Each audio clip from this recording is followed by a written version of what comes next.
할렐루야, 오늘도 좋은 아침입니다. 네, 오늘부터 황선욱 목사님의 새로 고침이라는 책으로 말씀을 나누고자 합니다. 새로 고침은 책은 절망 가운데 있는 성도에게 꿈과 희망을 주는 메시지를 담고 있습니다. 먼저 오늘 첫 번째 시간은 절망에서 건져 올릴 하나님의 꿈을 가지라는 주제로 은혜의 말씀을 나누도록 하겠습니다. 얘들아, 천국 가자! 코로나19의 확산이 멈추고 있지 않습니다. 주여. 백신 접종률이 높아지고 일상으로의 복귀를 희망하게 될 때쯤 변이 바이러스가 꾸준히 출현합니다. 나 이제 너 싫어. 너랑 같이 안 할 거야. 이제는 우리 일상의 변화와 다시 일상으로의 회복이 언제쯤인지 가늠조차 할 수 없고 미래를 예측할 수 없기에 우리의 마음에 두려움이 찾아옵니다. 느헤미야 시대와 동일합니다. 예루살렘 성의 백성들이 두려움으로 인해 낙심과 절망의 나날을 보내고 있었습니다. 느헤미야서 1장 3절에 그들이 내게 이르되 사로잡힘을 면하고 남아있는 자들이 그 지방 거기에서 큰 환난을 당하고 능욕을 받으며 예루살렘 성은 허물어지고 성문들은 불탔다 하는지라.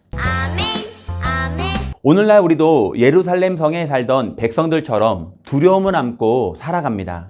그럼 우리 인생에 들어와 있는 이 두려움을 어떻게 극복할 수 있습니까? 오늘 책에서 제시하는 것은 하나님의 꿈입니다. 하나님의 꿈은 우리를 낙심시킬 수 없습니다. 하나님의 꿈은 우리가 절망을 이겨내게 합니다. 하나님의 꿈은 모든 두려움을 몰아냅니다. 하나님의 자녀된 우리는 우리만 꿈을 꾸어서는 안 됩니다. 느헤미야처럼 하나님의 꿈을 나누어 주어야만 합니다. 성경에서 꿈을 비전이라고 말을 합니다. 비전은 본다는 뜻입니다. 나를 향하신 하나님의 비전을 알려면 우리도 함께 바라봐야 합니다. 아멘. 성경에서 하나님이 바라보는 곳을 함께 바라본 사람이 있습니다. 바로 느헤미야입니다. 느헤미야는 두려움, 낙심, 절망적인 상황에서 하나님이 바라보시는 곳을 함께 바라본 사람입니다. 느헤미야서의 절반의 분량은 140년 동안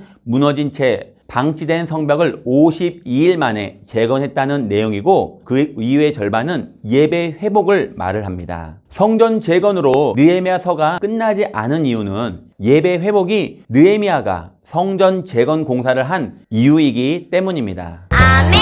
성도의 예배 회복을 위해 하나님은 느헤미야를 도와주셨고 느헤미야를 통해 일하신 것입니다.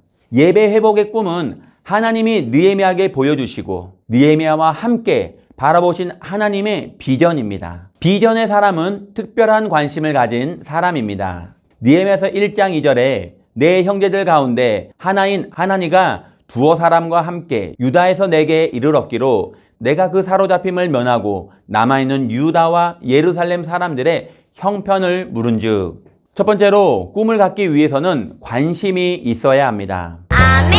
느헤미야는 예루살렘에 관심을 가지고 있었습니다. 그래서 그의 형제 중 하나니가 예루살렘에서 다가오자 그에게 많은 질문을 합니다. 성경은 느헤미야가 예루살렘에 관심이 있었음을 주목합니다. 그것이 비전의 사람이 갖는 특별한 관심이기 때문입니다. 아멘.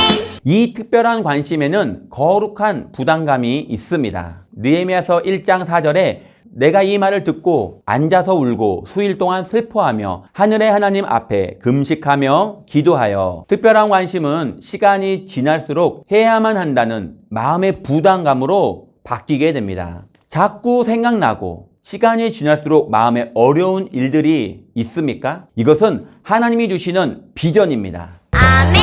그 비전을 발견하는 사람을 우리는 사명자라고 말을 합니다.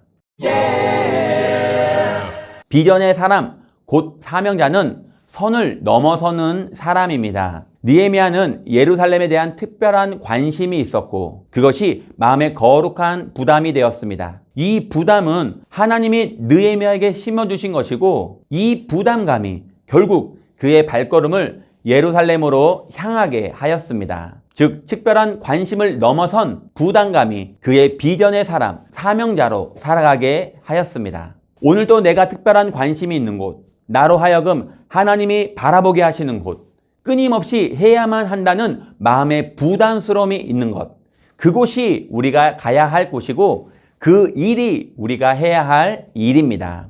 하나님의 일은 우리의 특별한 관심을 불러일으킵니다. 그 특별한 관심이 부담을 가져오고 그 부담이 우리의 꿈이 있는 사람, 사명자가 되게 합니다. 마음의 부담을 해결해야 합니다. 오늘 또 하나님이 바라보시는 곳을 함께 바라봄으로 비전의 사람, 사명자가 되어 모든 절망과 어려움을 극복하는 복된 하루 되시기를 예수님의 이름으로 축원드립니다.